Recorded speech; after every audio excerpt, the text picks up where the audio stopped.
Boleh nggak kita bermimpi di momentum RPPLH ini punya sungai yang kayak sungai-sungai di Eropa? Gitu. Artinya ini konyol kalau memang mau dipindah. Kalau itu memang tidak boleh, Kenapa nggak dari sejak awal gitu? Kalau uangnya banyak, tapi dia Kebanjiran, longsor, banyak penyakit dan lain sebagainya, kan ya omong kosong. Kita ini bahagia itu bukan karena kita sering jalan-jalan loh, karena kita sering healing gitu, asik itu bukan. Tapi kita ini bahagia itu kan wala khaufun alaihim walahum yahzanun. Kita tidak terlalu takut dan tidak terlalu sedih.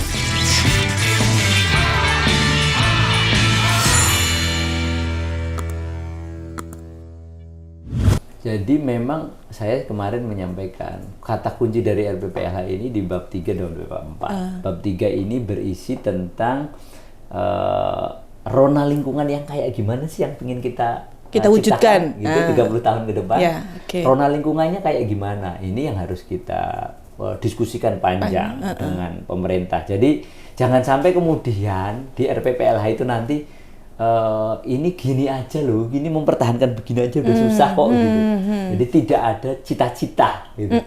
Cita-cita itu memang berat gitu. Kita paksa seperti itu. Itu salah satu kuncinya. Negara ini konyol juga itu. Katanya RPPLHD itu sebenarnya harusnya turunan dari RPPLHN. LHN-nya belum dibuat. Sekarang ini LHN-nya belum dibuat. Boleh nggak kita bermimpi di momentum RPPLH ini punya sungai yang kayak sungai-sungai di Eropa, sungai-sungai di luar negeri ya? Harus, bukan boleh. Okay. Harus, karena ya tadi kita ini punya cita-cita seperti apa gitu. Jadi dari indeks kualitas air, indeks kualitas udara itu harus dimasukkan. Tadi saya sampaikan sebenarnya simplifikasi dari RPPLH ini adalah IKLH misalnya. Yeah. Nah, yang kedua ada namanya di bab keempat itu arah dan kebijakan. Okay. Nah, arah dan kebijakan ini sebenarnya kita harus betul-betul drive, harus mengatur betul bahwa kalau mau dibangun harus begini. Kita contohkan sekarang kawasan industri terpadu Batang KITB. Di dokumennya, di dokumen AMDAL-nya adalah green industry, kawasan industri yang berbasis sistem. Ya, bahwa kemudian di sana harus begini, penanganan landscape-nya harus begini, hutannya harus sekian persen, harus macam-macam. Tapi sekarang yang terjadi apa? Pokoknya dibangun dulu. Nanti untuk mencapai green industrinya, kalau tidak lupa, nanti setelah industrinya udah jadi. Itu skala kawasan industri ya. Betul. Nah, padahal kawasan industri itu udah ngelumpuk itu, pemerintah terkonsentrasi di situ. Apalagi mewujudkan rona kawasan industri saja kita tidak konsisten, apalagi kita akan mewujudkan rona Jawa Tengah. Kemarin banjir di Semarang, pada berdiskusi, itu harusnya dipindah. Apanya? Masyarakatnya yang ada di situ katanya itu wilayahnya memang wilayah air. Itu harus dipindah dan sebagainya. Terus pertanyaannya, mereka dapat izin nggak mendirikan rumah? Dapat. Kan ini konyol. Konyol ini gitu. Artinya ini konyol kalau memang mau dipindah. Kalau itu memang tidak boleh, kenapa nggak dari sejak awal gitu. Ya. Ini kan dunianya. Nah, artinya pertanyaan selanjutnya adalah bagaimana ya nanti kalau RPPLH jadi betul-betul jadi pengaman, konsisten dilaksanakan, kira-kira upaya apa yang harus diperkuat? Jadi kalau RPPLH ini nanti kan sebenarnya multisektoral, artinya menjadi lama, menjadi rumit perda RPPLH ini adalah karena kita harus mendiskusikan dengan PU, multi stakeholder ya. Ketika bicara jalan cantik itu apakah kemudian jalan yang ansih permukaannya halus, tidakkah kemudian di kiri kanannya ada yang namanya pohon ayoman. Betul.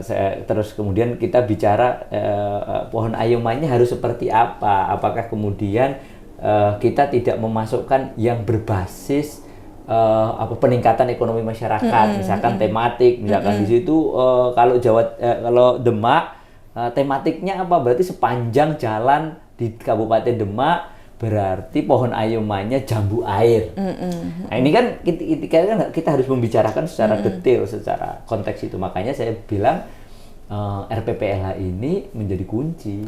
Artinya nggak boleh dong buru-buru nih RPPLH untuk diselesaikan ya. Harus cepat, tapi tidak boleh buru-buru. Nggak boleh buru-buru. Artinya menginventarisasi kondisi existing, daya dukung, daya tampungnya saja kan perlu waktu cukup lama. Terus kemudian membangun cita-cita Rona apa yang harus diwujudkan ke depan. Ini perlu kesepakatan bersama gitu ya. Apalagi Jawa Tengah ini kan sekarang ini kan di satu sisi senang kita ketika kemudian Jawa Tengah ini hari ini menjadi epicentrum pembangunan, tumbuh kawasan industri begini itu kita senang betul bahwa kemudian ekonomi tetap harus tumbuh, tetapi harus ada polisi gitu yang kemudian betul-betul menahan ini guyon-guyon saja gitu. Ketika kemudian Batang yang dibuka seperti itu, ya setidak-tidaknya penambahan kawasan hutannya ya ada di Kendal, ada di Temanggung, ada di Pekalongan yang punya daya support terhadap kondisi lingkungan Batang. Gitu. Jangan lahannya itu yang dibuka situ 50 hektar, pembelian 2 kali 50 hektarnya ada di Wonogiri. Nah, kan jadi nggak nyambung. Ya, dalam konteks pendekatan ekologi nggak nyambung. Ya. Itu yang saya sering sampaikan. Kita masuk ke pendekatannya administratif ANSI. Artinya kan pembangunan menumbuhkan ekonomi itu sebetulnya tidak harus bertolak belakang dengan memelihara lingkungan hidup ya. Karena begini Mbak Dini, kalau ekonomi itu dilihat dari seberapa banyak uang yang dihasilkan, itu benar bahwa bertolak belakang. Tetapi yang namanya ekonomi itu sesungguhnya berbicara tentang kesejahteraan. Kalau uangnya banyak, tapi dia kebanjiran, longsor, banyak penyakit dan lain sebagainya, kan ya omong kosong. Artinya indeks kita berbicara ini bukan hanya seberapa banyak uang di saku kita, gitu, tetapi bagaimana kemudian dalam konteks kenyamanan masyarakat itu harus dihitung betul. Jadi ini 8 punya uang 10.000. Tapi pengeluarannya 2.000, kenyamanan hidupnya 8. Ini jauh lebih baik dibanding punya uang 20.000, kenyamanan hidupnya 0, harus keluar uang karena kesehatannya bahkan tombok. Konyol. Bahkan tombok. Oke, ini konyol.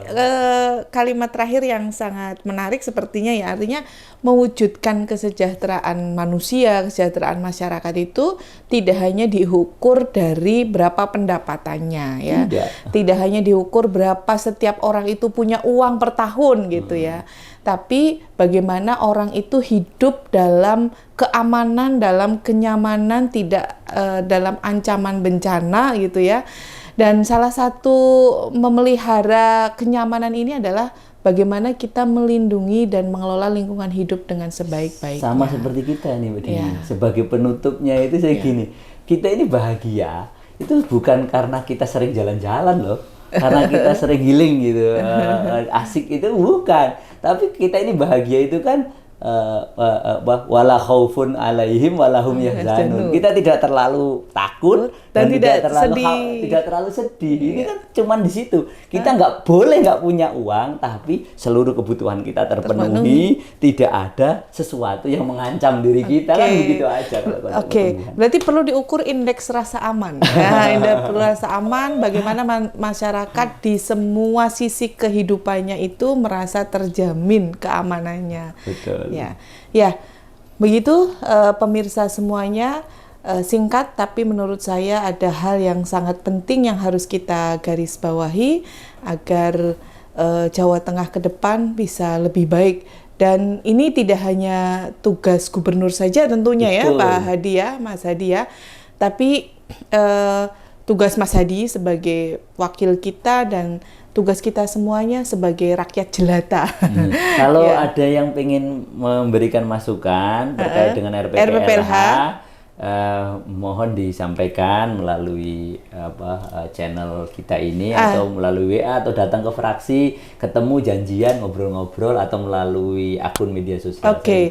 Artinya publikasi tentang RPPLH ini perlu dimasifkan supaya masyarakat tahu dan masyarakat berkontribusi atau berpartisipasi. Terima kasih dari saya.